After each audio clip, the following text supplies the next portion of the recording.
नमस्कार, आप देख रहे हैं Neelam times media. Neelam times media में आपका स्वागत है। आइए नजर डालते हैं आज के मुख्य समाचार। भारतीय जनता पक्षाने यांच्या भिवंडी मधून कमीत कमी 15 ते 16 जिल्हा परिषदेचे सदस्य आपल्याला निवडून द्यायचे आहेत आणि त्यापैकी एक लोणार गटाचा तुमचा सदस्य हा भारतीय जनता पक्षाचा 100% असला पाहिजे। साहेबांचं देखील या गटाच्या वतीने साहेबांचं मनपूर्वक हार्दिक स्वागत,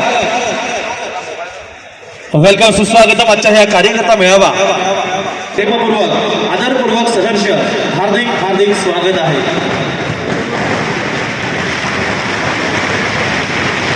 कार्यकर्त्यांचा मेळावा संपन्न होत असताना यजमान जगनदादा पाटील यांच्या सगळ्यांचं मी शब्द सुमनाने हार्दिक स्वागत करतोय।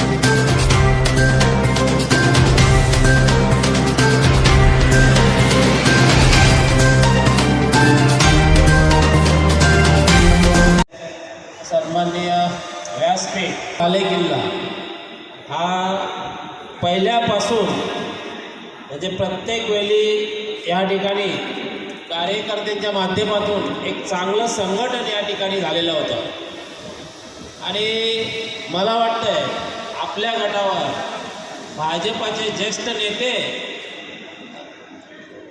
जगन्नाथजी पाटील असतील, विष्णूजी सावरा असतील, यांनी सुद्धा या गटात नेहमी चांगला प्रवास करून कार्यकर्त्यांशी संवाद नेहमी केलेला आहे।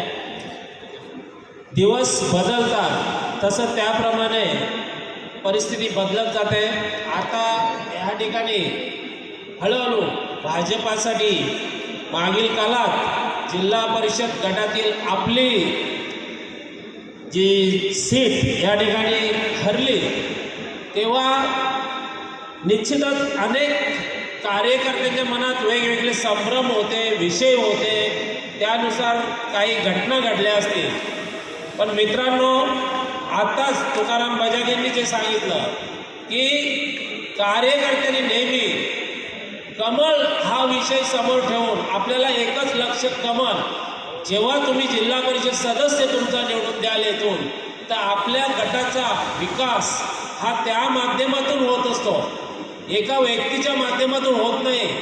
आणि आदरणीय कपिल पाटील साहेब यांनी आता त्या दिवशी सांगलीला तालुक्याचा कार्यकर्ता मेळावा इथे सांगितलं की जिल्हा परिषदेवर सत्ता आणण्यासाठी आपल्याला प्रत्येक गटातून आपल्याला दिलेला उमेदवार आपल्याला निवडून आणायचा आहे।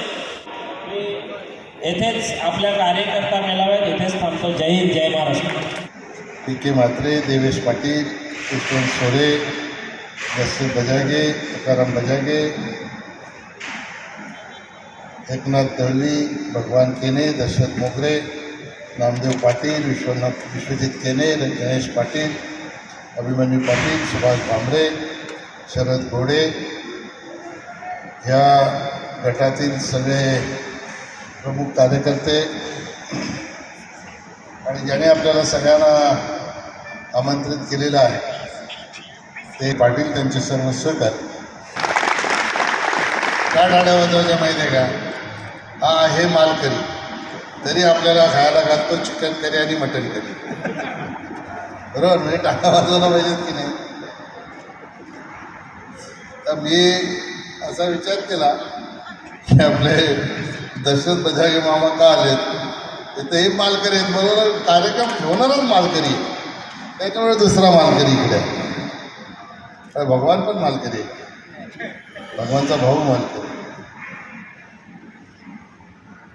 मी काही फार लांबलचक भाषण करणार नाही, पण आता देशात राज्यात जी परिस्थिती आपण बघतो, राजकीय असेल, विकासाची असेल, विकासाची मागच्या 60 वर्षाची तुलना केली तरी मोदीजींनी केलेल्या कामाची तुलना आणि महाराष्ट्रामध्ये देवेंद्रजींनी मागच्या 5 वर्षात आणि आताच्या 1 वर्षात केलेल्या कामाची तुलना होऊ शकत नाही. आणि म्हणून भारतीय जनता पक्षाच्या कार्यकर्त्यांनी ही भावना ठेवून मनामध्ये काम केलं पाहिजे.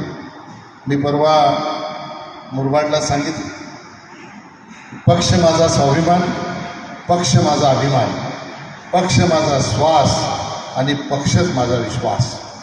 हा जो विश्वास पक्षाचा जनतेच्या प्रती आहे, तो जनतेचा विश्वास पक्षाच्या प्रती होण्यासाठी आपल्याला सगळ्यांना योगदान द्यायचं आहे.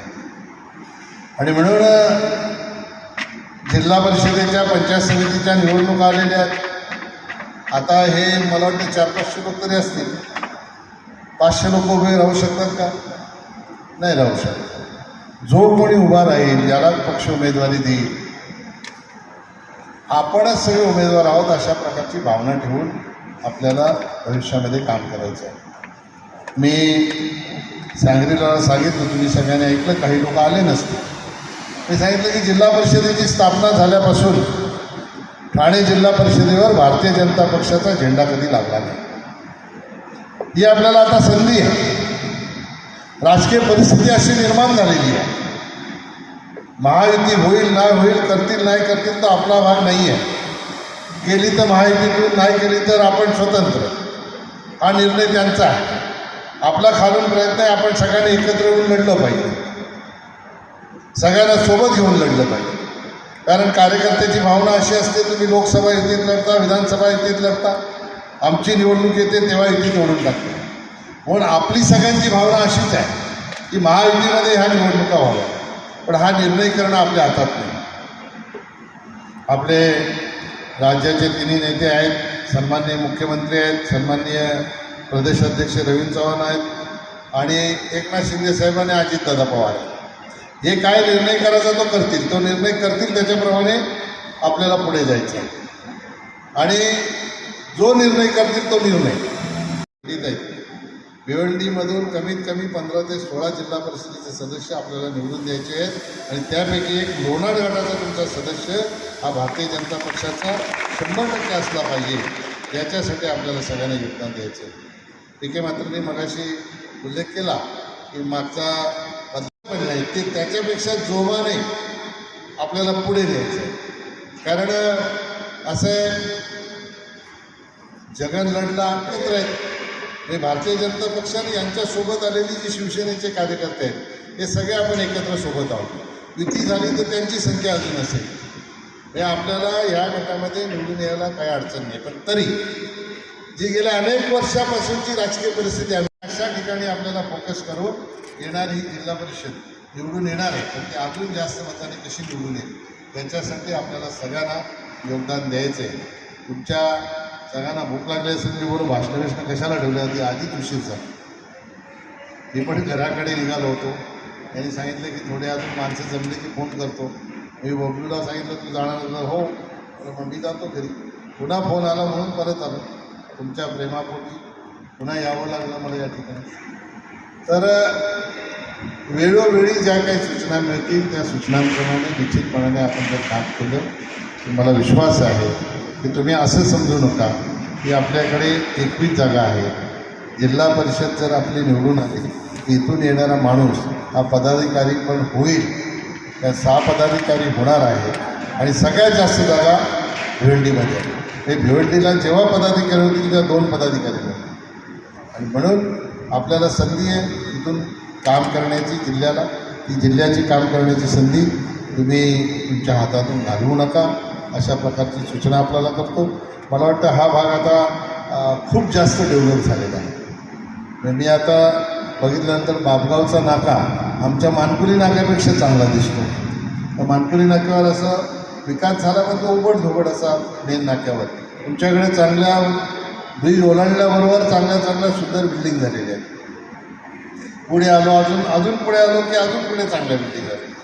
हे सगळे सक्षम लोक आहेत असं त्याचा अर्थ. बरोबर ना? बरोबर आहेत ना? सगळेच सक्षम लोक आहेत. त्यामुळे आपल्याला कोणत्याही प्रकारची अडचण आहे असं मला वाटत नाही. आणि म्हणून सगळ्यांनी जाणीवपूर्वक येणाऱ्या ह्या निवडणुकीसाठी आतापासून योगदान देण्याची आवश्यकता आहे. ते देण्याचं काम आपण करावं.